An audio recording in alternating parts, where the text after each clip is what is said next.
Yesus asli mengajarkan ibadah Sabtu atau ibadah Minggu? Sabtu. Selain daripada itu, ia mengajarkan adalah Kristus palsu, betul? Iya, tapi kan itu kan buat umat Yahudi. Ada tapinya lagi kan? Salam satu Tuhan. Sahabat dimanapun berada, saya mohon untuk mensubscribe, like, dan juga men-share channel kita ini. Halo, selamat malam. Orangkah di sana? Halo, selamat malam Bang Juma. Orang ternyata, alhamdulillah. Orang. Iya, gimana? Udah Udah ganti ya? aja temanya Bang Juma nih. Iya. Menurut saudara, mukjizat yang Yesus lakukan itu sebagai bukti ketuhanannya atau bukti kerasulannya? Dua-duanya Bang Juma. Mateminya. Iya. Wah, kenapa Dia bisa begitu? utusan sekaligus Tuhan Bang Juma. Mukjizat yang dilakukan, maksudku, mukjizat yang Yesus lakukan itu sebagai bukti dia Tuhan atau utusan Tuhan? Utusan Tuhan. Nah, lalu apa yang membuat saudara kami Kristen menuhankan utusan Tuhan? Karena Yesus juga ada keilahiannya Bapa. Nah, ini yang keilahiannya ini di mana bisa dilihat? Kan mujizatnya, Kan bisa membangkitkan orang mati. Tadi kan mujizatnya sebagai utusan Tuhan katanya. Mujizatnya Yesus itu sebagai bukti dia itu utusan Tuhan katanya. Kan dia ada di Kisah Para Rasul 2 ayat 22 itu. Ya, itu sebagai bukti utusan Tuhan. Tuhan yang melakukan itu semua melalui perantaraan Yesus. Kenapa Yesus jadi Tuhan? Ini Bang, kan kayak di Al-Quran juga kan Nabi Isa juga sama kan, bukan Yesus doang. Nabi Isa itu rasul. Tapi kan banyak mukjizat, nggak mungkin cuma Nabi doang Bang Juma. Mukjizat itu bukti kenabian. Tapi Nabi Isa hebat gitu maksudnya. Dari hebat. Rohul Kudus kan dia di Al-Quran ini. Apa saudara pikir Tuhan itu cuman selevel itu? Tuhan itu menciptakan alam semesta yang maha kuasa segala-galanya. Kalau membangkitkan orang mati itu bukan apa-apa itu. Sedikit pun tak ada sifat ketuhanan seperti itu. Tuhan mencipta. Kalau di Al-Quran biiznillah, Nabi Isa membangkitkan orang mati dengan izin Allah. Kis 2 nomor 22. Yesus melakukan mukjizat itu melalui perantaraan dia, tapi yang melakukan adalah Allah biiznillah. Bahkan kesaksiannya Yohanes 5:36, aku membangkitkan orang mati sebagai bukti kalau aku itu adalah utusan Allah. Lalu apa yang bisa membuat orang Kristen jatuh cinta menuhankan utusan Tuhan ini? Tapi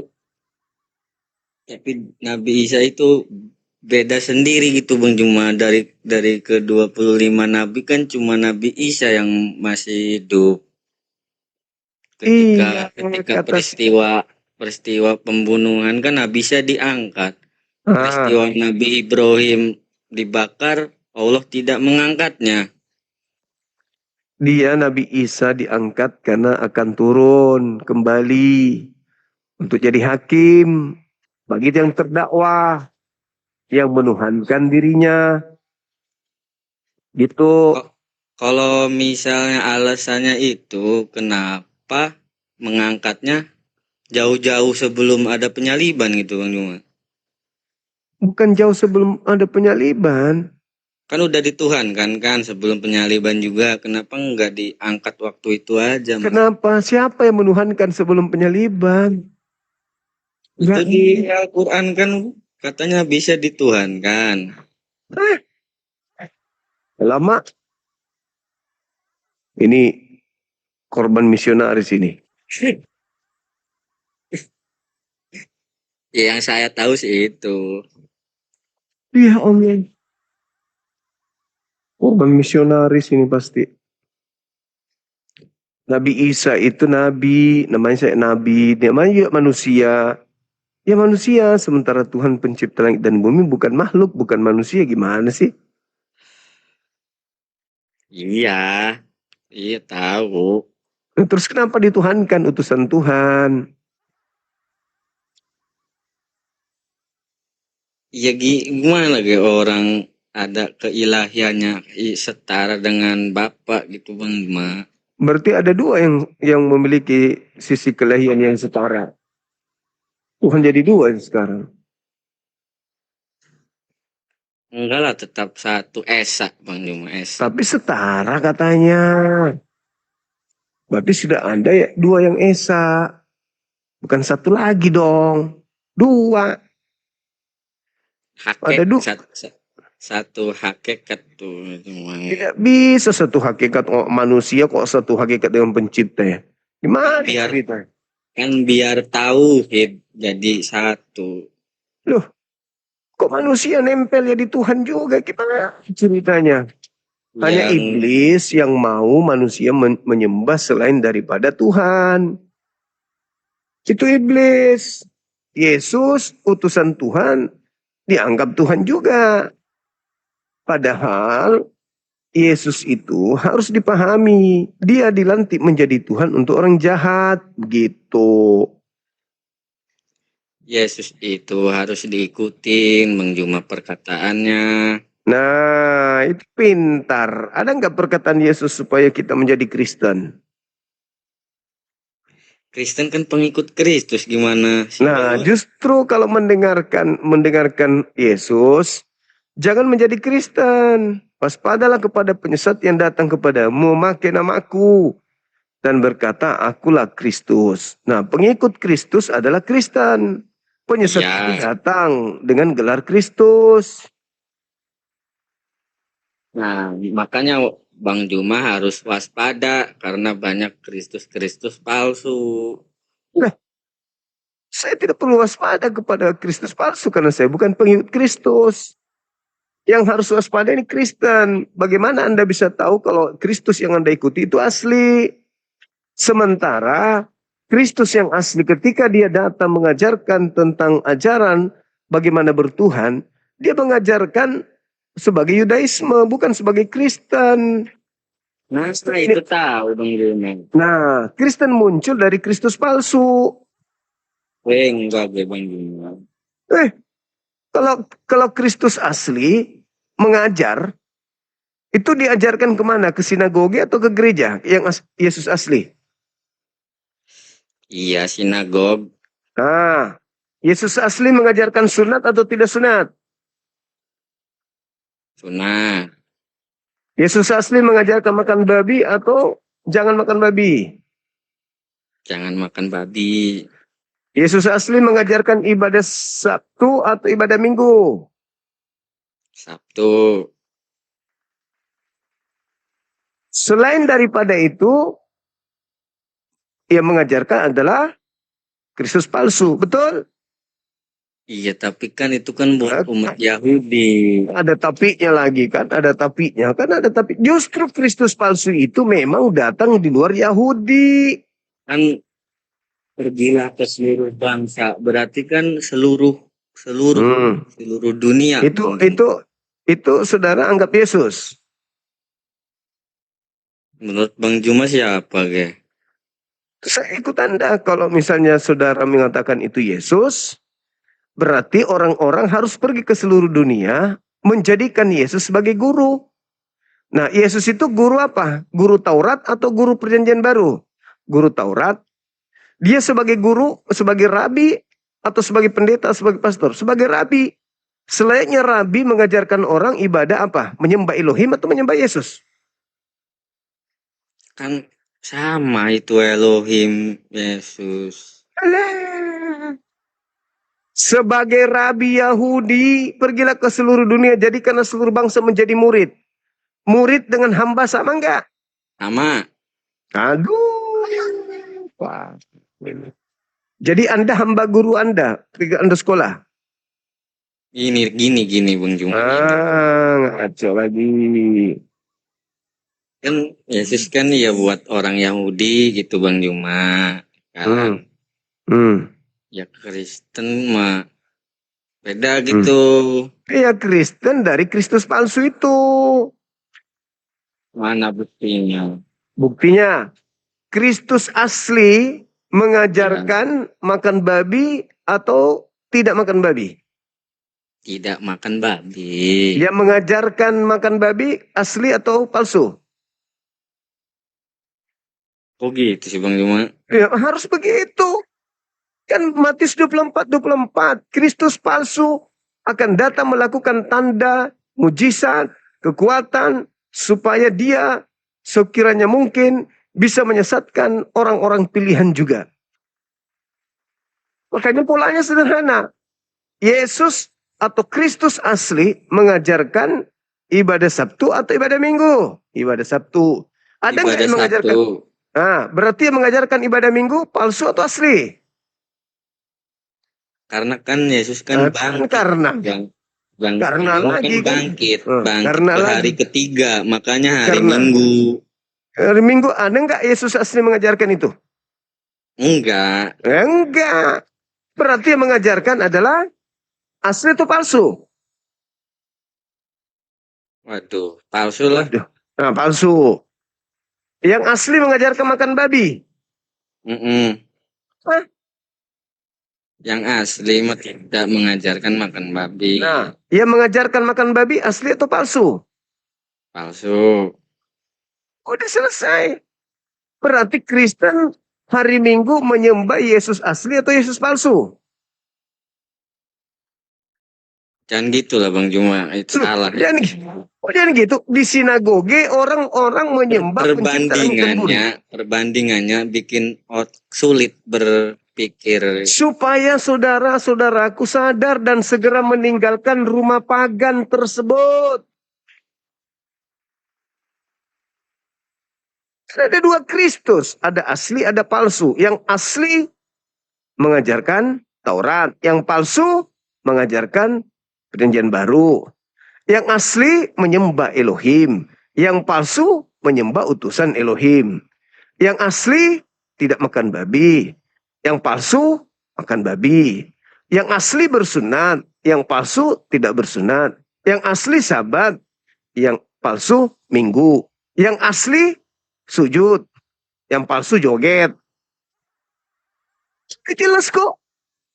Lalu ada dua kelompok kan yang memakai Kristus itu, Yahudi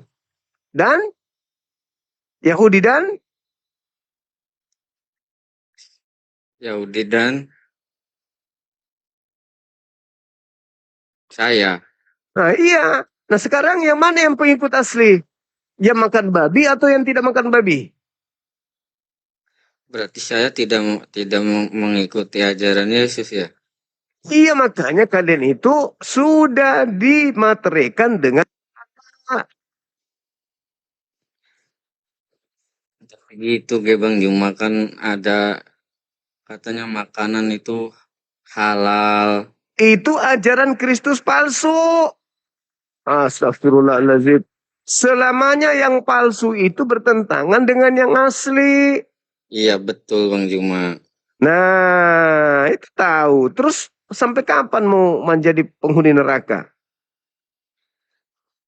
Tunggu mati dulu. Karena begitu besar kasih Allah itu. Itulah. Karena begitu besar kasih Allah akan dunia ini sehingga ia menganugerahkan anaknya atau hambanya. Barang siapa yang percaya kepadanya tidak binasa. Melainkan memperoleh hidup yang kekal. Nah sekarang Anda percaya yang asli atau yang palsu? Yang asli. Nah kalau yang asli makan babi atau tidak makan babi? Enggak. Nah, kalau yang asli ibadah Minggu atau ibadah Sabtu? Sabtu. Berarti yang palsu ibadah hari apa?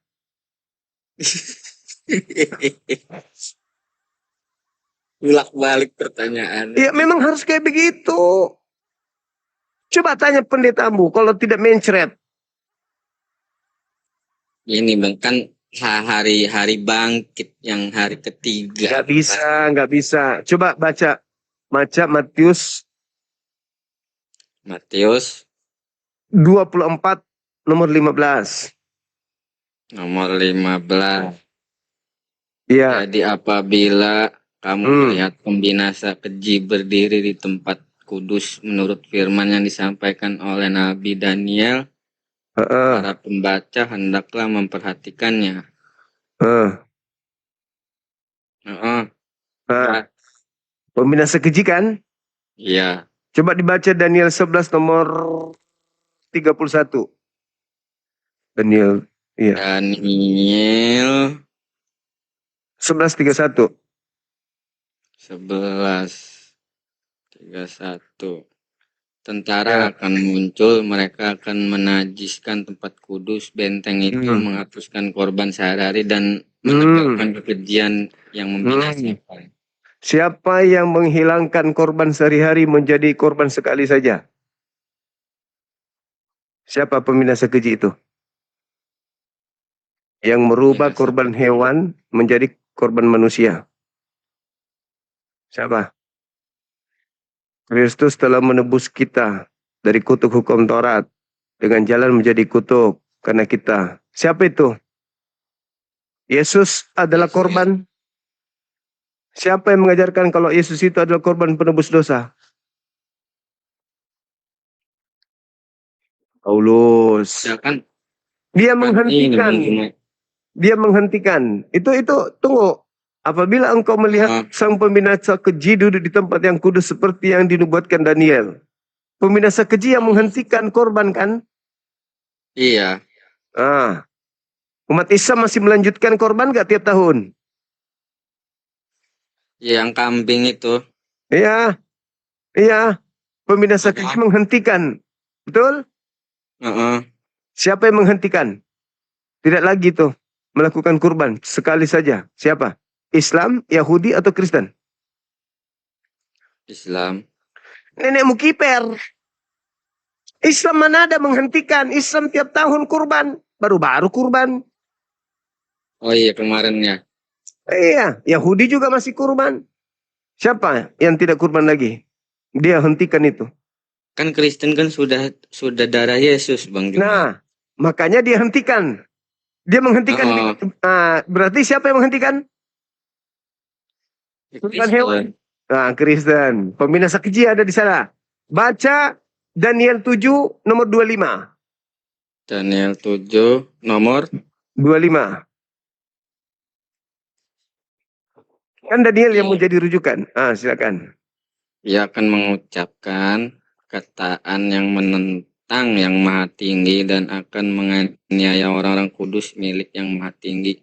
Ia berusaha untuk mengubah waktu dan hukum dan mereka akan diserahkan ke dalam tangannya selama 1 masa dan 2 masa dan setengah masa. Siapa yang mengucapkan perkataan yang menentang yang maha tinggi? Siapa yang mengatakan sunat itu tidak berguna? Paulus. Dia menentang dan merubah waktu. Siapa yang merubah Sabat menjadi Minggu? Ajaran-ajaran Kristen. Jadi siapa yang menganiaya murid-murid Yesus? Dia menganiaya orang-orang suci yang maha tinggi. Milik yang maha tinggi siapa? Iya, Kristen. Paulus. Jadi yang dinubuatkan Yesus, apabila engkau melihat sang pembinasa keji duduk di tempat kudus seperti yang dinubuatkan oleh Daniel. Jadi yang pembinasa keji yang duduk di tempat kudus ini siapa? Paulus. Sudah, masih mau? Mau dibinasakan sama Paulus? Mau? Enggak. Ya udah, asyhadu. Langsung banget. Ya, jadi katanya nggak mau dibinasakan sama Paulus, sang pembinasa keji. Gimana sih? Asyhadu masih banyak belajar nih Bang Juma. Oh ya sudah, belajar lagi kalau gitu. Ingat ya, yang asli tidak mungkin mengajarkan yang bertentangan. Oke? Iya Bang Juma. Mm-mm. Jadi, asyhadu Ya, masih ini loh Bang Juma. Masih penasaran sama Nabi Isa itu. jangan penasaran di Nabi Isa. Orang ibadah Sabtu karena ada perintahnya, betul? Betul. Orang ibadah Jumat karena ada perintahnya dalam Al-Quran. Surah Al-Jum'ah. Ya Betul. ayyuhalladzina amanu idza nudiya lis-sholati min yaumil jum'ah. Orang ibadah hari Minggu ada perintah nggak? Gak ada. Kalau nggak ada, iblis itu ketahuan nggak? Heeh. Bisa kita lihat nggak iblis itu? Iblis. Gak bisa lah. Jadi caranya dia menggoda manusia, membisikkan Nah iya tuh atau Bang Juma. Menggoda membisikkan, manusia itu. membisikkan, Menyesatkan Bang Juma. membisikkan langsung ke dalam hati manusia, betul? Iya. Berarti ada yang membisik hati orang-orang Kristen ke gereja hari Tapi Minggu. kan Gak mungkin tidak ada. mungkin gini Bang Juma ya. Kalau kalau semua agama ada jaminan surga itu Ya nggak mungkin. di Hindu Mungkin. ada, di Hindu kan ada, di Yahudi ada. Yang benar yang mana Bang Juma? Apa harus mengikuti agama Hindu yang nggak usah. beriman? Hindu nggak, jangan dibawa. Hanya ada 3 nih. Yahudi, Nasrani, Islam. Oke? Nah, Iya. permasalahannya Nasrani ini sepeninggal mereka, pengikut-pengikutnya disebut Kristen. Ah.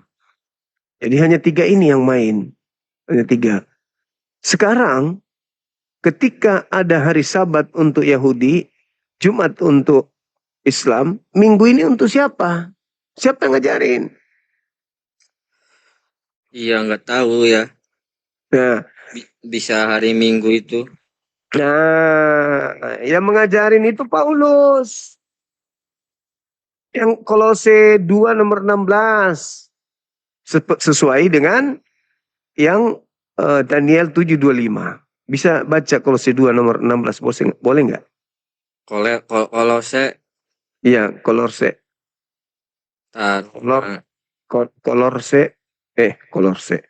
Jangan begitu Bang Juma. Kolose. Ya, tar. Duh, keluar sih tadi lah. Kolose Bisa apa? 2 nomor 16. Ayat 16. Karena itu janganlah kamu biarkan orang menghukum kamu mengenai makanan dan minuman atau mengenai hari raya bulan baru ataupun hari Sabat.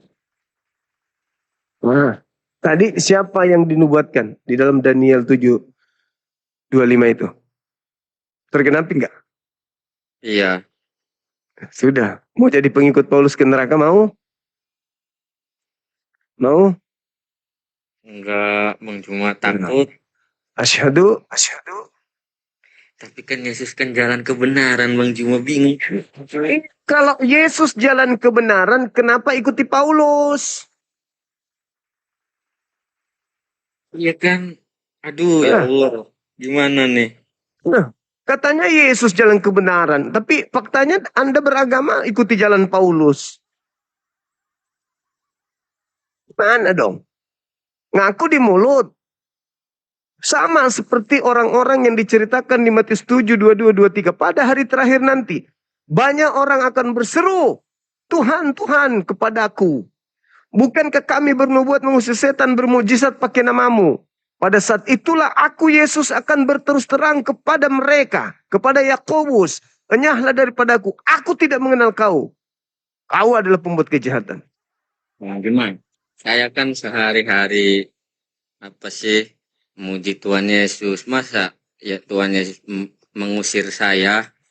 Apa yang terjadi di Matius 7:22? Apa kurang apa? Bukankah kami bermujizat pakai namamu? Ayo, bukan hanya memuji Iya. loh. Malah diusir. Orang yang sudah mampu bermujizat pakai nama Yesus diusir. Apalagi kalau cuma muji-muji doang. Iya, kok bisa alasannya mengusir itu, sedangkan saya memuji nama dia terus sehari semalam. Alasannya kenapa diusir? Karena berbuat kejahatan. Saya melakukan hal-hal baik, Bang Juma gitu. Yang dimaksud kejahatan itu adalah menggantikan kemuliaan Tuhan dengan makhluk. Anda menyembah makhluk bernama Yesus. Sementara Yesus sibuk mengajarkan murid-muridnya untuk menyembah kepada Tuhan yang ada di langit. Hidup kekal itu adalah mereka mengenal Engkau satu-satunya. Kalau orang sudah mengenal Engkau satu-satunya, artinya orang itu mengetahui apa perintahmu, apa aturanmu, apa laranganmu, apa yang kau instruksikan, apa yang kau perintahkan, apa yang kau aturkan. Ikuti kalau kau mengenal dia. Satu-satunya Tuhan yang benar adalah Engkau. Hidup kekal mengenal Engkau satu-satunya Tuhan. Sebagai Tuhan satu-satunya, apa yang kau inginkan terhadap hambamu? Menyembahmu atau menyembah utusanmu Yesus? Menyembahku. Jangan ada ilah lain di hadapanku. Anda baca ulangan Ulangan 13. Baca ayat ulangan berapa? 13. 13, baca aja. Mulai dari nomor 1.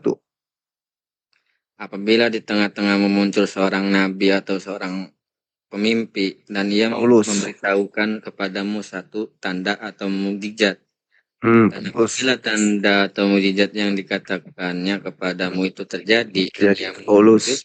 mari kita mengikuti Allah lain yang tidak Paulus. mengenal dan mari kita berbakti kepadanya. Paulus ini baca terus.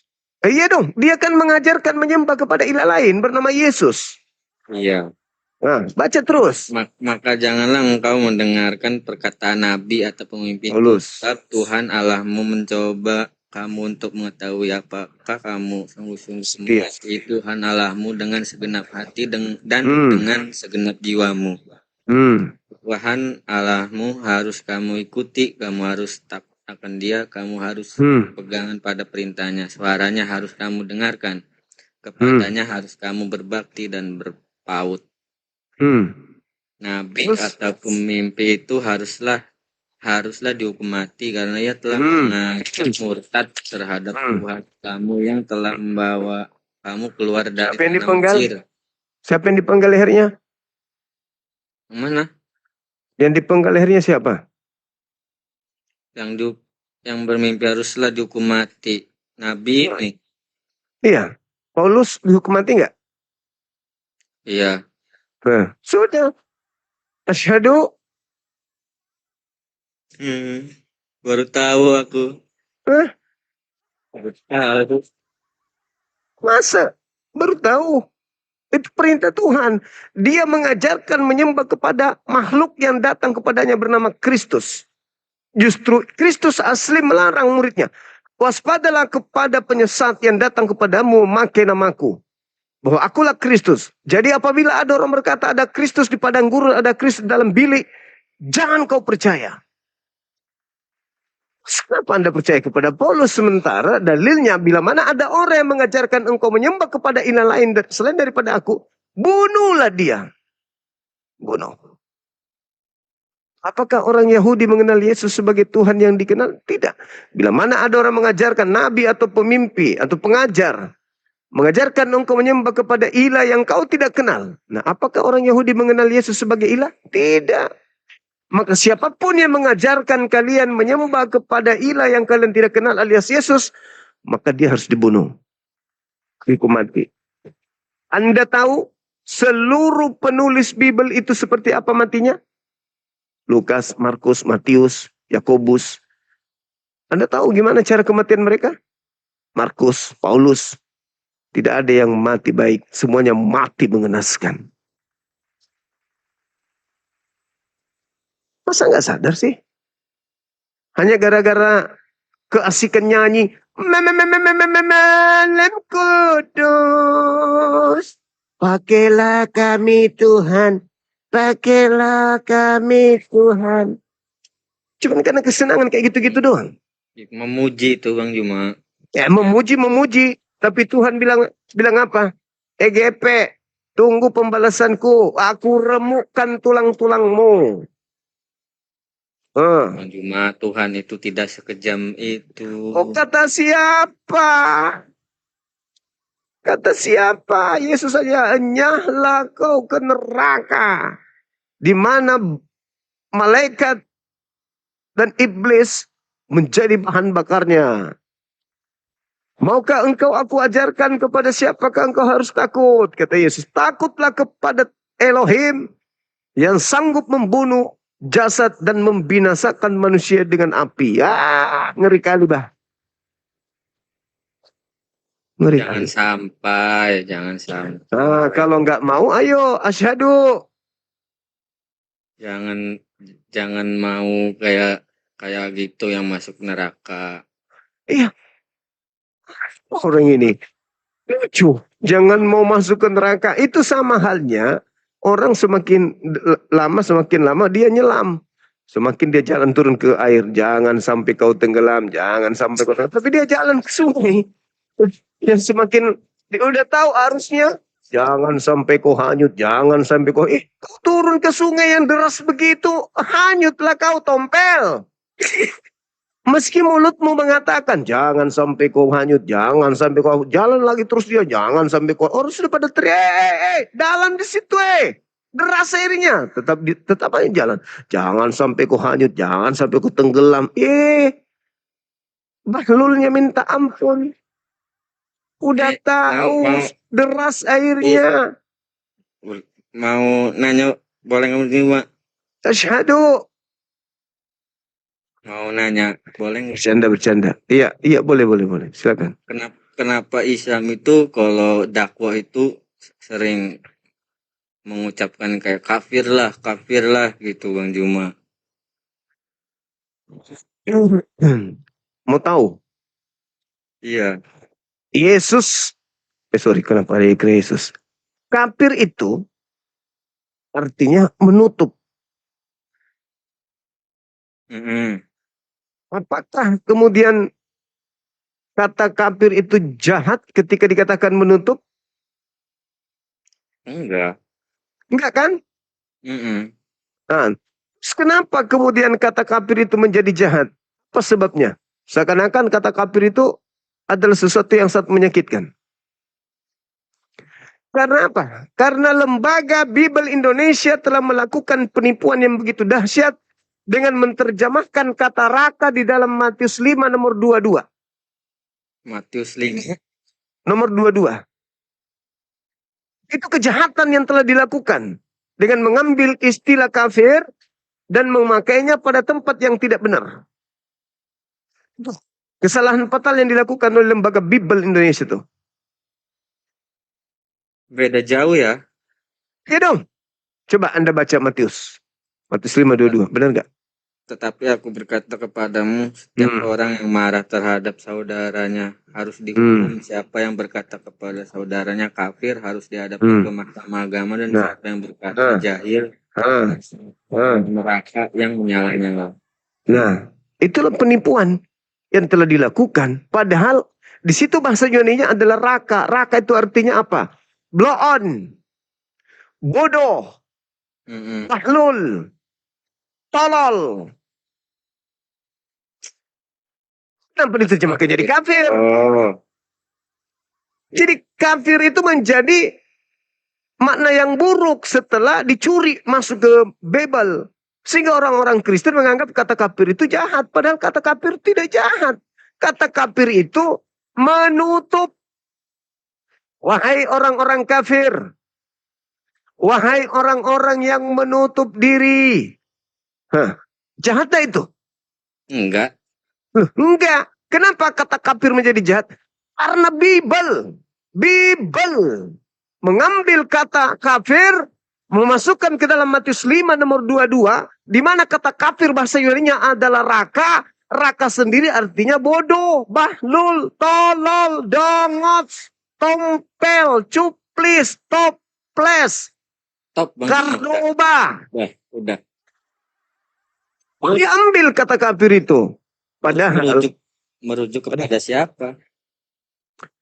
orang yang menutup diri kepada Nabi Muhammad, orang yang menutup diri kepada Yesus, orang yang menutup diri kepada ajaran para nabi, orang yang menutup diri kepada Allah Subhanahu wa taala. Menutup diri bukan berarti dikatakan kafir itu makna yang jahat. Menutup diri. Itu, tapi jadi buruk ketika sampai di meja gereja. Sedangkan kalau kita melihat, setelah saudara saya ini bertanya tentang itu, Anda baca Matius 7, nomor 6.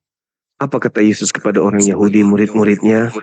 Jangan kau berikan barang kudus kepada babi, dan jangan kau berikan mutiara kepada anjing. Nah, Yesus mengklaim di luar kaumnya itu adalah babi dan anjing. Lebih sadis. Kami enggak pernah kami mengatakan kalian itu binatang, apalagi babi, meskipun kalian makan babi, apalagi anjing, meskipun kalian makan babi, anjing. Enggak, kami panggil kalian saudaraku. Hai abangku. Kami panggil begitu. Yesus saking sadisnya, saking menjijikannya orang-orang di luar Yahudi, dipanggilnya anjing dan babi. Jangan kau berikan barang kudus kepada babi, jangan kau berikan mutiara kepada anjing. Berarti orang Roma, orang Yunani dianggap anjing dan babi oleh Yesus. Tapi Yesus kan mengajarkan kasih. Kok di sini ngomongnya kasar? Oh beda. Kasih yang diajarkan oleh Yesus itu konsepnya bukan hanya satu penggalan data itu. Baca Matius 5 nomor 20 itu. Itu kan kasih indikasi di situ. Nah, coba. Kalau Maka kasih yang... silakan. Aku berkata kepadamu, jika hidup keagamaanmu tidak lebih baik, lebih benar daripada hidup keagamaan ahli-ahli Taurat dan orang-orang Farisi, sesungguhnya kamu tidak akan masuk ke dalam kerajaan surga. Betul. Baca lagi. Terus ke bawah. Kamu telah Sampai nomor mendengar 48. Yang difirmankan kepada nenek moyang kita, jangan membunuh, siapa yang membunuh harus dihukum. Tetapi aku berkata kepadamu, setiap orang yang marah terhadap saudaranya harus dihukum. Siapa yang berkata kepada saudaranya kafir harus dihadapkan ke mahkamah agama. Dan siapa yang berkata jahil harus diserahkan ke dalam neraka yang menyala-nyala. Sebab itu, jika engkau mempersembahkan persembahanmu di atas mezbah dan engkau teringat akan sesuatu yang ada dalam hati saudara terhadap engkau, tinggalkanlah persembahanmu di depan mezbah. Pergilah berdamai dahulu dengan saudaramu, lalu kembali untuk mempersembahkan persembahan itu. Segeralah berdamai dengan lawanmu selama engkau bersama-sama dengan dia di tengah jalan, supaya lawanmu itu jangan menyerahkan engkau kepada hakim dan hakim itu menyerahkan engkau kepada pembantunya dan engkau dilemparkan ke dalam penjara. Aku berkata kepadamu, sungguhnya engkau tidak akan keluar dari sana sebelum engkau membayar hutangmu sampai lunas. Kamu telah mendengar firman, jangan berzina. Tetapi aku berkata kepadamu, setiap orang yang memandang perempuan serta menginginkannya sudah berzina dengan dia di dalam hatinya.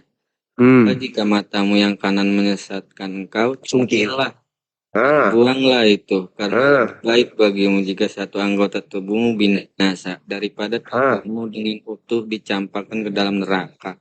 Jika tanganmu yang kanan menyesatkan engkau, penggallah dan buanglah itu, karena lebih baik bagimu jika satu anggota tubuhmu binasa daripada tubuhmu dengan utuh masuk neraka.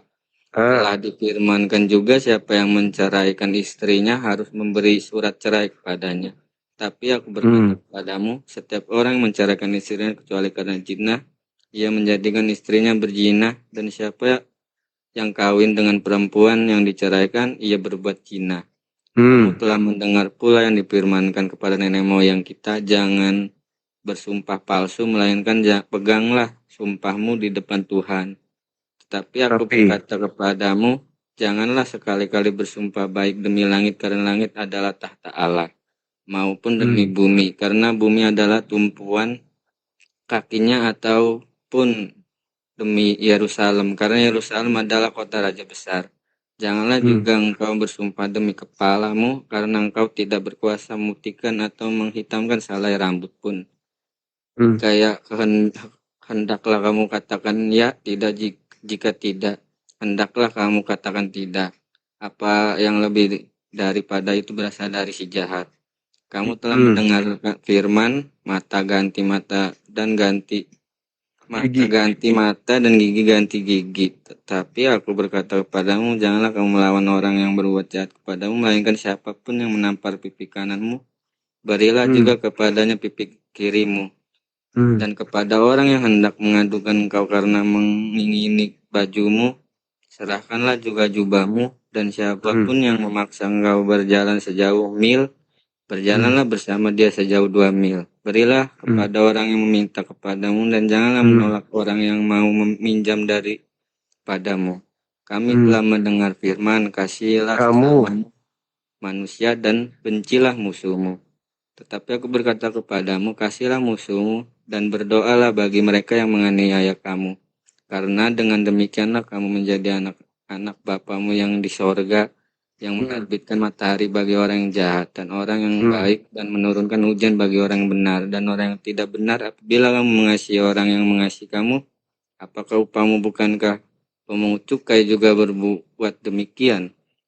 Apabila kamu hanya memberi salam kepada saudara-saudaramu saja, apakah lebihnya daripada perbuatan orang lain? Bukankah orang yang tidak mengenal Allah pun berbuat demikian? Karena itu haruslah kamu sempurna. Sempurna. Di Bapakmu yang di sorga adalah sempurna. Sempurna. Nah, bagaimana? Apakah cuma kasih doang? Enggak kan? Ajaran Iya. kasih itu cuma beberapa poin. Tapi intinya, barang siapa yang melihat perempuan dan menginginkan dalam hatinya, cungkil mata. Betul? Iya benar. Iya. Barang siapa yang meminta bajumu, kasihlah juga jubahmu. Barang siapa yang menampar pipi kirimu, kasih juga pipi kananmu. Barang siapa yang meminjam kananmu, kasihlah kepadanya. Jangan kau minta kembali. Kau harus sempurna, lakukan itu semua. Sebab Bapakmu di surga juga sempurna. Cuman kasih doang. Cuman data kasih itu aja yang diambil. Kasihilah musuhmu. Enggak diambil yang lain.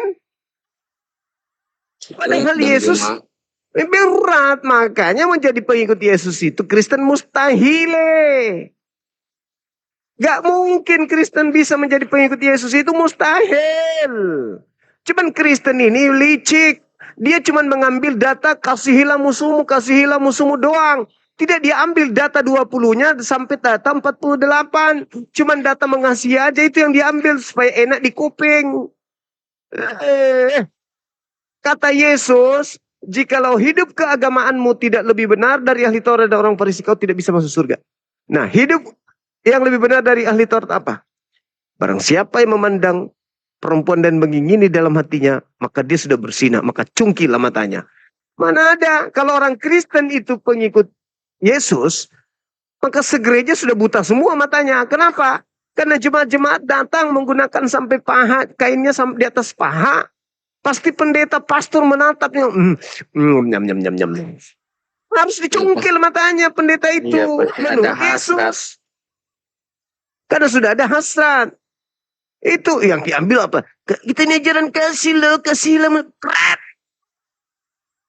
Yang gampang diambil. Sama seperti tanda-tanda ini akan menyertai orang yang percaya. 1, minum racun tidak mati. Dipatok ular berbisa tidak mati. Kemudian berbahasa asing. Lalu kemudian mereka bisa berbahasa asing. Lalu yang ketiga, dia menumpangkan tangan di atas kepala orang sembuh. Yang 4 ini dipakai. 3 tidak dipakai karena nggak bisa. Kalau tumpang tangan ada perpuluhan. Coba buktikan. Tanda-tanda orang percaya. Coba minum racun di depan kami. Baru kami percaya. Pantesan ya Yesus itu kan masih banyak ya yang ingin aku ajarkan ya. Karena ini benar ternyata belum bisa menjalankan sepenuhnya. Gak bisa. Makanya ikuti ayah. Ayo. Ayah anda. Iya ayah anda. Syahadu. Aduh, berat udah ujungnya. Jinnya di dalam tubuhmu itu yang berat. Berarti tubuh orang sudah jauh ini Bang Juma, salah langkah. Harus sadar. Bukan baru sadar, baru tahu. Baru tahu. Ah, itulah dia. Tapi bener nggak sih yang diomongin Bang Juma? Kan dalil. Masa nggak percaya Bible? Tapi Lucu. omongan Bang Juma sama pendeta nggak sampai ke situ-situ. Pendeta mah Kalau ke situ pendeta Pak, habis jemaat di gereja. Keluar semua. Siapa yang mau ke gereja lagi? Kalau pendeta mengajarkan yang sebenarnya. Habis. Terus mereka jadi pendeta ini apa? Kempes. ya kan harusnya dibacain kan firman-firman Tuhan itu. Itu mah nggak dibacain. Kalau Yang dibacain dibacain habis. hanya yang itu doang, yang tahu-tahu doang. Kalau Bang Suma gimana? Bang Juma bisa hafal semua ini dulunya pendeta ya. Bisa tahu bisa Begini. alat-alat yang Gini, logikanya begini. Kamu jujur sama aku. Yang lebih paham Bible, kamu atau Bang Suma? Bang Juma. Bang Suma. Yang lebih tua kamu atau Bang Suma? Bang Juma lah. Bang Suma. Yang rajin belajar Bible, kamu atau Bang Suma? Ya Bang Juma tiap hari, tiap malam. Nah, kalau Bang Suma yang belajar Bible, kalau Bang Suma yang lebih dulu mendalami Bible daripada kamu saja tidak Kristen, Bang Suma yang paham Bible aja tidak Kristen, lalu kenapa kamu yang tidak paham Bible masih Kristen? Ikut-ikutan Bang Juma Ya karena orang sudah, tua. kalau begitu asyhadu. Aduh, ya Allah. Enggak, aku bercanda kok, aku bercanda. Silakan Anda belajar, Anda renungkan, Anda pikirkan, tapi ingat, Nah, pelajari saya Bang Bible. Juma baca tadi itu Apa tuh? Menyesal? nangis. Yang mana? Nangis tadi. Yang Ada mana? congkel-congkel itu. Nah, makanya harus dicongkel. Kalau kalian mau hidup dengan agama yang benar, congkel mata. Jangan cuma kasih doang. Kan dalilnya yang 48. Kamu harus sempurna sebagaimana Bapakmu yang di surga sempurna. Purna. Masa cuma kasih doang yang diambil. Kasihilah musuhmu. Berdoalah untuk mereka. Kasar Bang Juma. Sih, sekali lagi.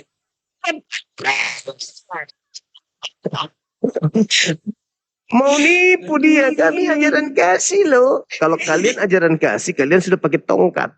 Kenapa pakai tongkat? Karena mata dua-duanya udah buta. Cungkil. Karena kan banyak di antara kalian yang suka lihat perempuan. Kan gitu. Udah puntung-puntung semua tangannya tuh dipotong. Banyak pencuri kan. Bang Juma dilihat dosa kalau nggak dilihat. Sayang Mubazir. banget tuh. Iya mubazir Bang Juma. Waduh, Bang Juma juga pasti gitu lah. Ya, makanya dalam Al-Quran saya la taqrabuz zina. Jangan mendekati zina. Kalau ini Cuma mah katanya bisa tobat. Nanti gitu lagi, tobat lagi gitu. Namanya manusia biasa. Namanya manusia biasa. Nah sekarang kalau Kristen percaya Yesus mati di atas salib untuk dosa, lalu dia berzina. Bagaimana caranya menghapus zinanya? Bertobat. Bertobat. Jadi sia-sia Yesus mati. Iya kan? Gak tahu lah, bingung gitu. Iya, sekarang begini, ada seorang pendeta misalnya. Yesus dengan darahnya menembus dosa kita, menghapus seluruh dosa-dosa kita. Wah, tepuk tangannya. Ore! Ore!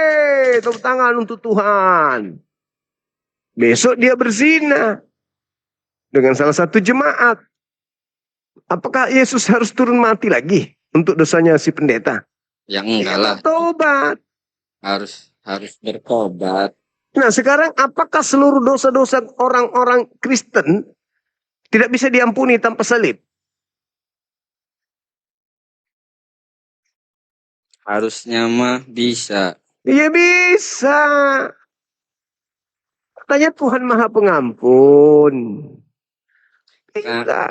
Karena Tuhan itu pengen dekat dengan manusia, merasakan sakit, lapar, haus. Bahaya Coba Bang. kok. Kenapa Kalau tuh? Anda, kalau saudara mengatakan karena Tuhan ingin merasakan dekat dengan manusia, maka dia datang, berarti Anda sedang mengelompokkan Tuhan Anda itu buta, Tuhan Anda itu bisu, Tuhan Anda itu tuli. Makanya yang paling benar konsepnya itu di Al-Quran. Surah Qaf ayat 16, Tuhan mengetahui apa yang dibisikkan hati manusia. Wa nahnu akrabu ilaihi min hablil warid. Dan aku Tuhan lebih dekat kepada manusia daripada manusia itu sendiri kepada urat lehernya. Nah, karena Tuhan itu dekat, Tuhan bersama dengan kita, jadi Tuhan tidak perlu datang. Karena Tuhan itu dekat. Apa kata Tuhan? Aku lebih dekat kepadamu daripada kamu pada urat lehermu sendiri. Coba. Ada nggak jaraknya Yakobus dengan urat lehernya? Ada. Apa jaraknya kamu dengan urat lehermu? Jarakmu, urat lehermu berapa jarak? Antara kamu ke urat lehermu berapa jaraknya? Jarak nggak kurang tahu, cuman dekat. Dekat nggak kamu ke urat lehermu? Deket banget Bang Juma. Nah, coba diukur berapa meter, berapa kilometer jaraknya. Tahu ya kira-kiranya mah. Urat lehermu tahu nggak? Tahu ini Mana, mana, mana? satu Mana coba ya. tunjukkan. Urat lehermu mana tunjukkan. Satu nggak malu jelek aku. Nah, terus jauh nggak antara kamu ke urat lehermu, jauh nggak? Bang Juma. Nah, kata Emang Allah kejadian. dalam Al-Quran, kata Allah dalam Al-Quran surah Kaf, aku lebih dekat daripada kamu ke urat lehermu. Bagaimana dekatnya Allah itu? Makanya tidak ada satupun gerakan, not, gelombang, titik, suara, atau apapun itu yang lolos dari pengawasan Allah. Allah Maha Tahu.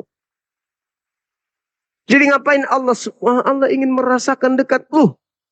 Tuhan yang betul itu adalah bersama dengan ciptaannya.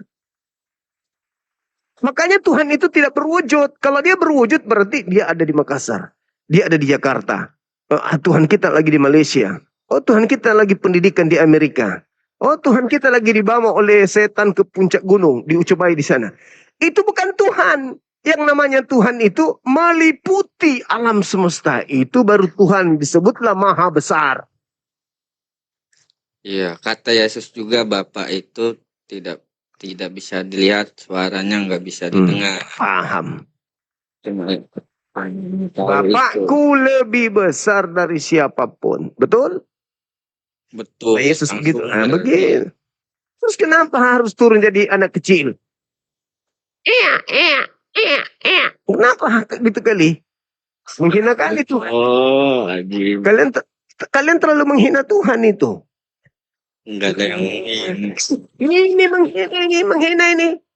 Tuhan, cepatlah besar. Itu menghina itu. Tuh Bang Juma yang menghina. Yang digendong Maria itu Tuhan atau bukan? Manusia. Nah, berarti kamu menyembah manusia. Enggak. Nah, itu berarti Tuhan. Tuhan yang adalah anakku sendiri. Cepatlah besar. Udah Bang Juma. Gimana? Pusing kepala aing. Sorry. Emang kayak begitu polanya. Ini bukan menghina. Saya menerapi Anda. Saya terapi Anda supaya Anda sehat gitu loh. Tapi enggak capek tuh Bang Juma. Sholat 5 waktu pagi itu enak tidur Bang Juma. Belum Anda merasakan nikmatnya. Ada seorang pendeta, namanya Pendeta Martin. Kenapa dia tunda masuk Islam? Ketika dia telepon saya, kenapa dia tunda masuk Islam? Karena dia takut ketika dia masuk Islam, dia wajib sujud 5 kali sehari minimal. Sedangkan 1 kali seminggu aja ogah-ogahan. Itu pun cuma datang nyanyi aja dia malas. Kalau bukan karena fulus, dia tidak datang. Tapi karena fulus, dia datang. Sekali seminggu dia malas. Ini 5 kali sehari bang, gimana aku kuat? Kata dia gitu. Kata dia gitu. Saya bilang sama dia, aku dengan abang, aku bilang, hari Kamis. Waktu itu saya bilang hari Kamis. Berapa jam kamu lalui hari Kamis itu? Dia bilang 24 jam. Aku juga 24 jam. Sekarang mana yang bermakna isinya? Yang penuh dengan ibadah atau Anda yang cuma tidur-tiduran menghayal jadi orang kaya di dunia ini? Oh, benar juga ya. Oh, iya, sama-sama kita dikasih Tuhan kita 24 jam. Aku melewatinya dengan ibadah, Anda melewatinya dengan menghayal. Nah, singkat cerita, ternyata ucapan-ucapan saya itu dia dengar. Ada masa di mana ada kebakaran di kantor saya waktu itu. Tiba-tiba saja muncul dua orang asing di depan saya memeluk saya sambil menangis. Aku heran, ada apa ini? Orang menang lotre atau apa ini? Peluk saya menangis, saya nggak tahu siapa mereka. Duduk pas di kantin waktu itu. Ada apa? Saya pendeta Martin Bang Zuma. Langsung saya tatap kiri kanan. Kok sebut nama saya di sini orang ini? Saya pendeta Martin Bang Zuma. Singkat cerita, saya tanya, bagaimana dengan sholat? Kali saya. Apa kata dia?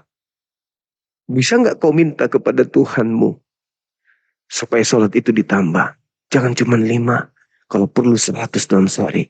Kenapa bisa pendeta? Sambil tertawa saya waktu itu. Saya baru merasakan nikmatnya menyembah Tuhan ketika wajah saya lebih tinggi daripada, lebih rendah daripada tai yang ada dalam perutku. Itu. Selama ini saya sombong di hadapan Tuhanku.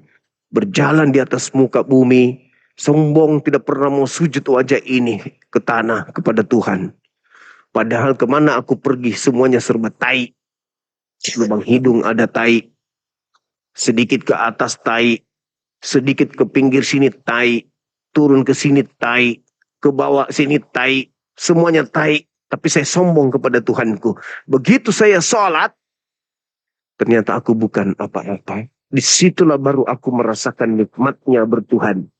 Boleh enggak? Saya bilang apa? Silakan aja tambah dengan sholat-sholat sunat.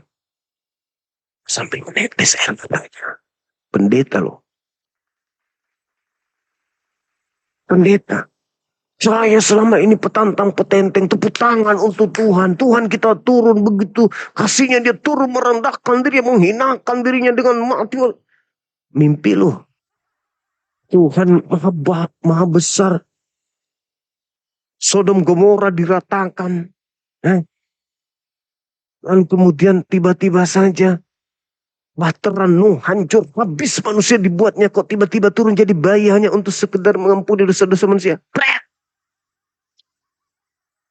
Kau tinggal angkat tanganmu, wahai di kau yang menciptakan alam semesta. Engkau ada kan?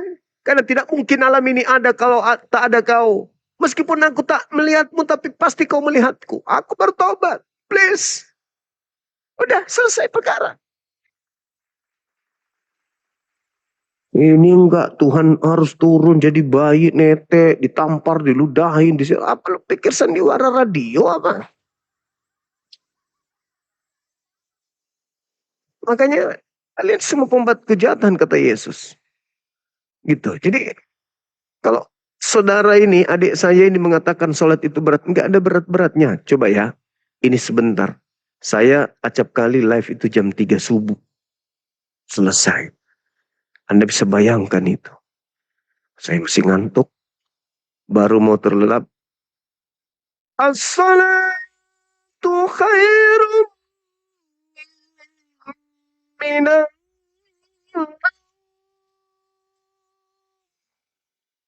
Terdengar di telinga. Ngantuk. Tapi karena takut kepada pencipta langit dan bumi. Hilang rasa ngantuk. Dengan cara apa? Air dingin pada subuh hari. Cebur kelap, buka kartes. Kepala di bawah keran. Hilang. Duduk. Tersenyum. Komunikasi dengan pencipta. Ya Allah. Mbakmu datang. Mungkin tadi ada yang salah. Maafkan hamba ya Allah. Segar.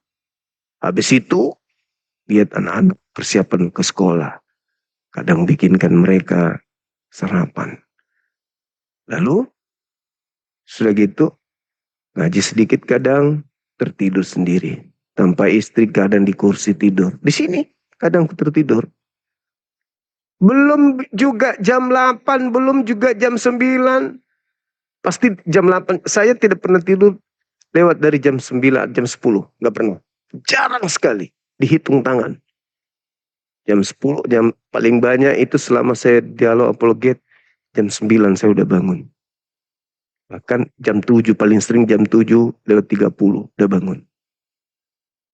Nah, belum apa-apa beraktivitas, bunyi lagi azan. Belum sempat tidur, live lagi kembali. Kenapa bisa begitu? Sian teman-teman saya kalau sampai harus meninggal dunia tanpa mereka mengetahui kebenaran itu. Live lagi, meskipun terkantuk-kantuk. Coba. Untuk apa? Karena sayang sama kalian. Bayangkan di sini, adik ini masih bisa memilih hari ini. Antara Islam Kristen, masuk Islam ragu. Di Kristen aja, tapi sudah mulai tahu Kristen pasti salah. Tapi ragu, bimbang. Artinya apa? Memang manusia itu diberi Tuhan untuk kehendak bebas. Lalu diuji setelah itu. Ini di dunia. Masih ada waktu, masih ada ruang untuk memilih. Artinya masih bisa belok ke belakang. Masih bisa ke samping. Masih bisa ke kiri kanan dan seterusnya. Masih bisa berpikir. Nanti aja deh, saya belajar dulu. Ketika pasukan berjubah hitam sudah datang. Bumi sudah tidak mau lagi pundaknya dipijak sama Anda. Oksigen sudah ogah masuk ke paru-paru Anda. Gelombang, not, nada, suara, air, udara, angin, pegunungan, burung-burung sudah nggak mau lagi masuk di kuping. Warna sudah mulai menjauh. Bentuk sudah mulai menjauh. Mata sudah mulai aneh penglihatannya. Di depan keluarga-keluarga kita, tapi yang kita lihat hanya bentukan-bentukan aneh. Yang diperlihatkan adalah dosa-dosa yang pernah kita lakukan. Yang kita diperlihatkan adalah harta yang ditumpuk selama ini. Yang kita perlihatkan adalah orang-orang yang disakiti selama ini. Ayah ibu yang telah kita sakitin. Dan yang diperlihatkan adalah gambaran-gambaran alam kubur. Yang diperlihatkan adalah siksaan-siksaan neraka. Maka orang teriak kiri kanan, asyhadu an la ilaha illallah. Kita hanya kumat kamit sendiri. Gemetar, badan dingin. Mulai dari kaki, naik ke atas, sampai keluar. Innalillahi wa inna ilaihi rajiun. Pada saat itu, Anda tidak punya pilihan. Anda hanya berhadap ke akhirat. Seibarat ini. Kalau sekarang Anda masih bisa milih. Kiri, kanan, kiri, kanan. Nanti setelah ajal, ruh Anda keluar. Ini hanya bisa berjalan begini. Menghadap ke depan. Tidak bisa memilih ke kanan, ke kiri. Urusan Anda hanya ada urusan akhirat. Urusan Anda cuma urusan akhirat. Apa yang Anda lakukan di dunia, itu penentu akhirat. Anda ingin kembali ke dunia, sudah selesai. Anda tidak bisa berpaling. Itulah disebut padang, itu yang disebut alam barsyah. Alam pemisah, alam pembatas. Di situ ada tiang yang tinggi dan tebal yang memisahkan antara alam dunia dan alam akhirat. Anda berada di tengah. Disebut alam barza. Dalam bahasa kitab Anda Zeon dan seterusnya. Di situ Anda tinggal. Yang ada hanya penyesalan. Kenapa dulu saya tidak mendengarkan Bang Suma? Apa sih istimewanya agama saya dulu? Kenapa saya tidak mau mendengarkan Bang Suma? Sekarang penyesalan. Makanya alam barza itu disebut sebagai apa? Tempat penyesalan. Alam barza itu tempat penyesalan. Aku mau kembali lagi Tuhan. Aku ingin bertobat. Aku tak bisa. Andai saja bisa seperti itu, maka orang-orang Kristen, para penghujat Islam yang sudah meninggal dunia akan keluar dari kubur dan teriak, tadi gereja, tinggalkan gereja itu salah, mari kita ke masjid. Nggak bisa. Andai saja itu bisa terjadi, maka di dunia hanya ada satu agama. Di dunia manusia tidak punya pilihan. Di dunia manusia tidak diuji. Kenapa? Begitu orang masuk ke dalam kubur bisa kembali dia teriak. Jangan ada yang beragama Kristen. Jangan ada yang beragama ini. Semuanya harus Islam. Kenapa? Saya sudah merasakan di alam kubur. Tapi tidak bisa. Di dunia inilah tempat kita dikasih akal. Dunia inilah dikasih roh. Supaya kita bisa mengetahui mana yang baik. Mana yang benar-benar benar. Mana yang benar-benar hanyalah akal-akalan manusia. Ketika ajal datang. Datanglah si jubah hitam. Masuk ke rumah. Salam atau assalamualaikum. Wahai dikau calon penghuni neraka, aku adalah utusan Tuhanmu. Sudah tiba masanya apa yang menjadi hakmu dicabut. Yang kau rasakan selama ini yang kau dipinjamkan oleh Rabbmu akan dikembalikan. Siap tidak siap. Detik ini juga kamu harus mengangkat dari bumi.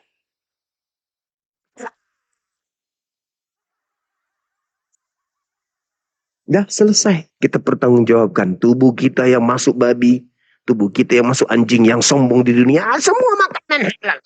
Gunanya Tuhan menciptakan ini. Semua harus dimakan. Matamu. Tidak ada juru selamat selain Yesus. Gigimu. Yesus aja berdoa. Sombong. Sombong di hadapan Tuhan. Kami bukan lagi hamba Tuhan. Matamu lalu kau hamba siapa? Kita ini adalah anak-anak Tuhan, mimpimu. Kita pewaris surga. Matamu masuk surga. Sombong. Sedangkan sesombong-sombongnya masuk ke dalam. Niatnya dia mau jadi pengantin di surga. Matamu. Udah pakai jas segala macam mau ke surga. Pelemin dia lu pikir.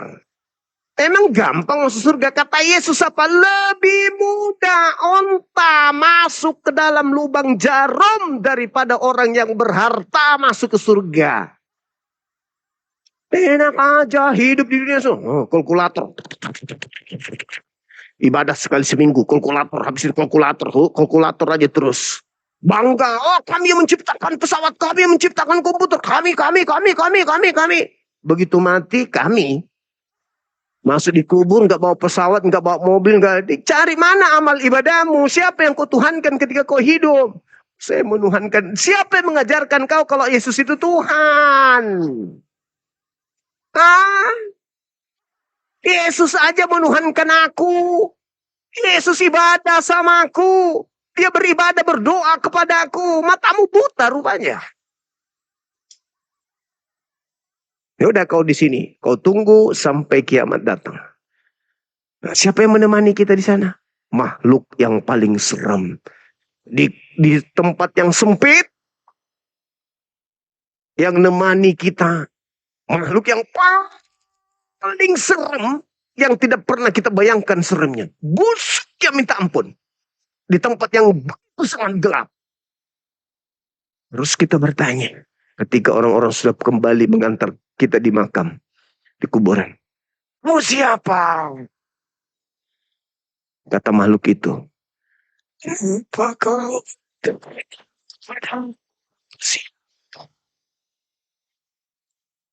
Adanya tubuhku. Aku perbuatan. Kau yang membuat aku seperti itu. Aku adalah makanan babimu.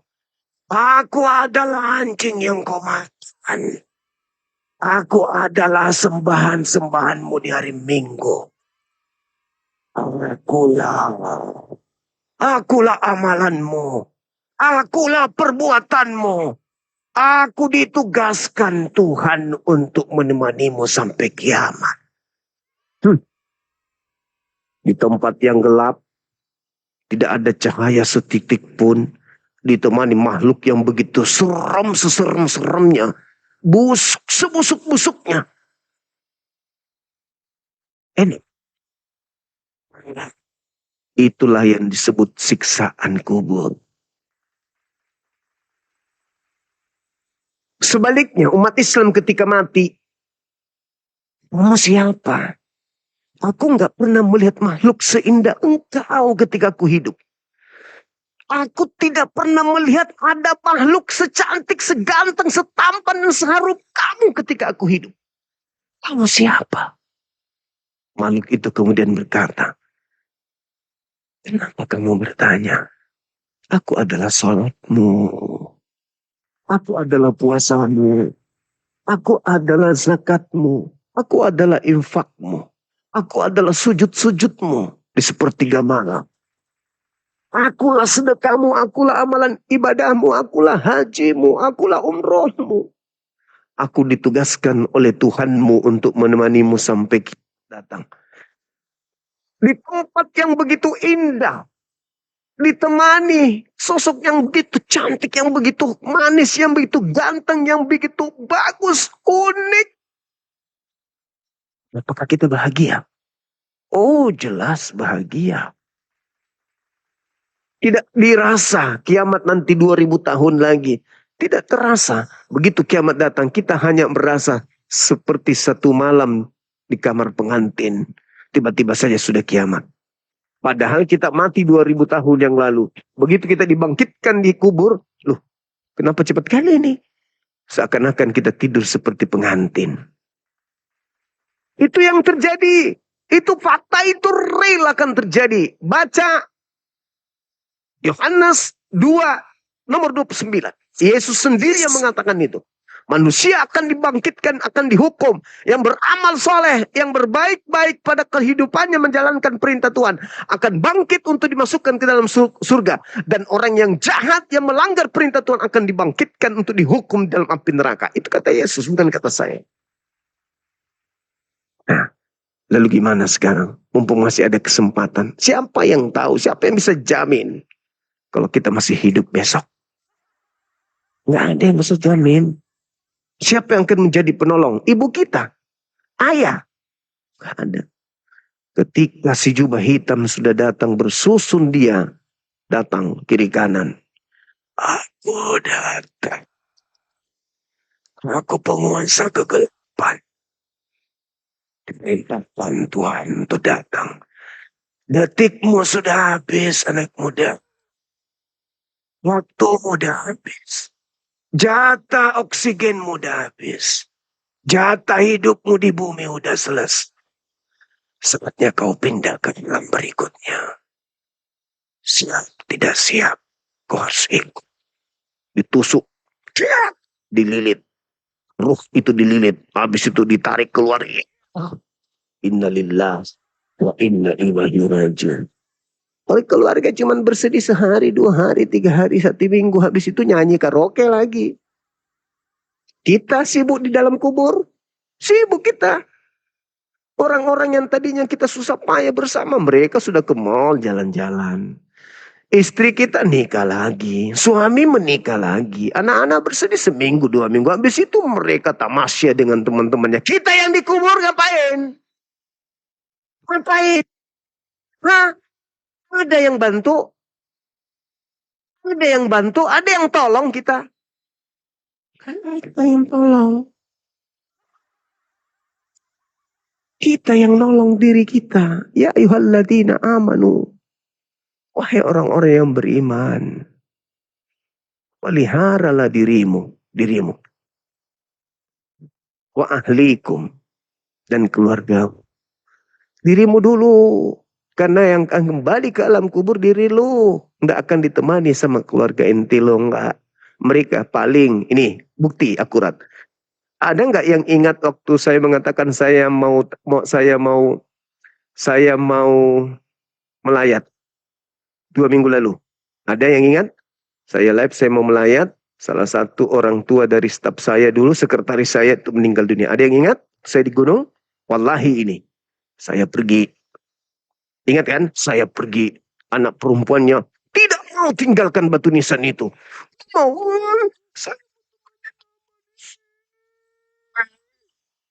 Digendong sama adik kakaknya yang laki-laki yang sekretaris saya itu.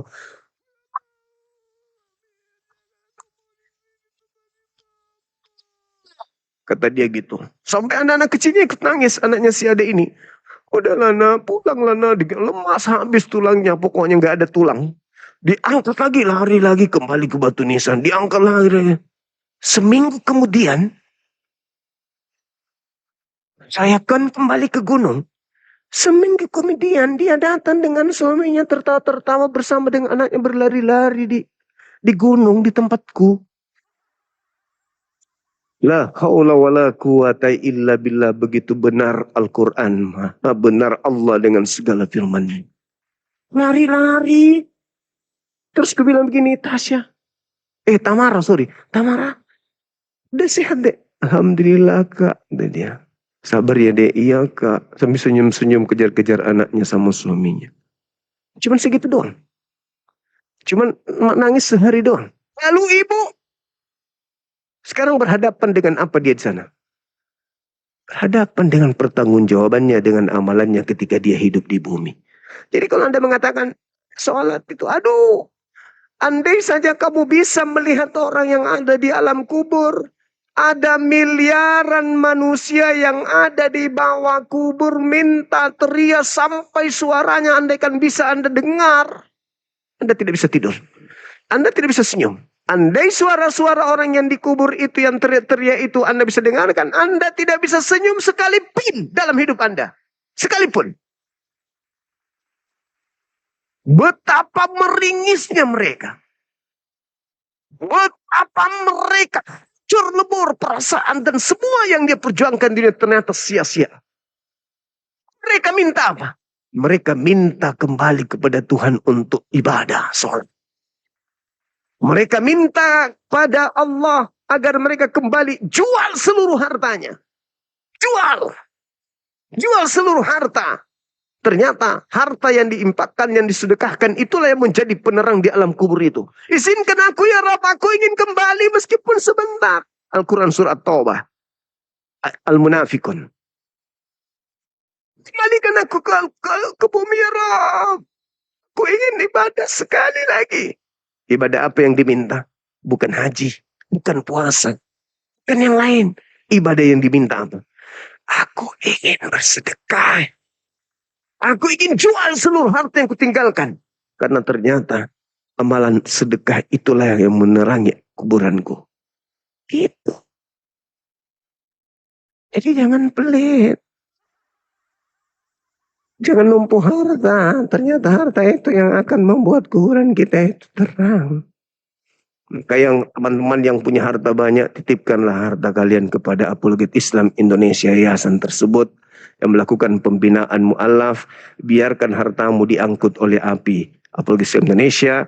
Nanti kau terima ketika kamu udah pensiun di bumi, masuk dinas pertama, hari pertama Anda diberikan oleh para Apologet Islam harta Anda kembali.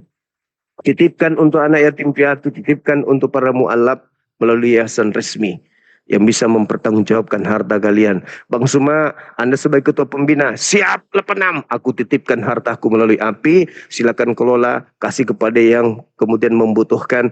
Insya Allah akan menjadi amal jariah. Daripada Anda tumpuk. Anda tumpuk. Wah, menghitung. Wah, ini kalau aku kasih ini 5 juta kurang lagi nih. Aku setengah mati cari. Ya udahlah, begitu aja terus. Itu aja terus. Sampai yang tiba-tiba si jubah hitam datang. Wahai sirkul. Loh. Apa ini? Loh. Itulah yang terjadi. Maka perbanyak amalan. Jangan takut dengan sholat. Makanya pendeta bilang, Bang, bisa enggak? Bisa, jangan 5 kali aja. Bisa enggak lebih banyak lagi? Bisa enggak? Kalau bisa satu hari. Kenapa banyak? Ternyata nikmatnya sujud kepada pencipta langit dan bumi itu di situ. Aku menangis dalam sujud, Bang Suma. Seluruh dosa-dosa yang dulu aku minta maaf kepada Allah. Nah, kita berharap kalau yang mu'alaf aja bisa seperti itu, kenapa kita yang muslim dari lahir tidak lebih dari itu? Saya kira begitu. Saudara, renungkan apa yang saya sampaikan ya. Pertanyaan terakhir. Jangan dulu. Jangan dulu pergi. Kok masih muda? Sudah datang malaikat misi juga. Ya, maksudnya Oh, pertanyaan terakhir malam ini masih ada besok. Kirain si jubah hitam sudah datang. Aduh. Enggak. Oh, belum. Amit-amit. Kok amit-amit, itu suatu kepastian. Kejadian kejadian 6 nomor 3. Itu sebuah kepastian. Maksudnya jangan dulu gitu. Kullu nafsin za'iqatul maut. Kejadian 6 nomor 3. Itu suatu kepastian, tidak bisa tidak. Nah, apa pertanyaan terakhirnya? Tadi kan Bang Juma kan apa sih berapologet katanya sayang gitu sama. Oh iya dong. Kenapa sayangnya sama orang Kristen doang gitu? Kenapa enggak yang lain kayak Hindu, Buddha? Kenapa nyampainya dakwah itu ke Kristen doang? Al-Quran sudah menerangkan itu.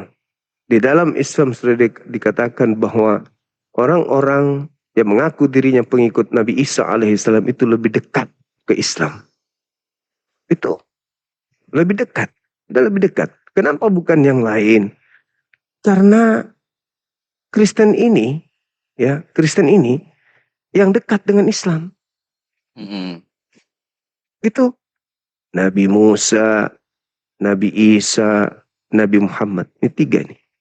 Ini dekat ini. Kalau mereka Hindu Buddha ya serahkan kepada Allah. Mungkin Allah pernah mengutus Nabi kepada mereka yang kita nggak tahu. Mungkin pernah ada Rasul yang Allah utus kepada mereka yang kita tidak tahu. Tapi paling tidak 3 ini. Karena kenapa? Di antara Yahudi dan Nasrani ada orang-orang zalim di tengah-tengah mereka. Nah, orang-orang zalim ini ya harus kita nasihati. Karena mana tahu mereka bisa dapat hidayah. Karena Al-Quran mengatakan farikan hada wa farikan haqqa alaihimud dalalah. Manusia ada yang pantas mendapat petunjuk dan ada juga yang sudah pantas menjadi sesat. Nah, kalau ada ini kelihatannya sih masih ada kesempatan untuk mendapatkan petunjuk. Gitu. Amin. Oke? Ya, segitu dulu Bang Juma. Oke, sama. Kita harus istirahat.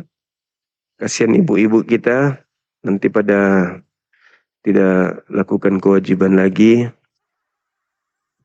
Antar Bang Juma. Siap. Terima kasih atas penjelasannya. Makasih. Assalamualaikum. Waalaikumsalam. Sahabat Kikocat, barakallahu fik. Sahabat yang lain semuanya, barakallahu fik.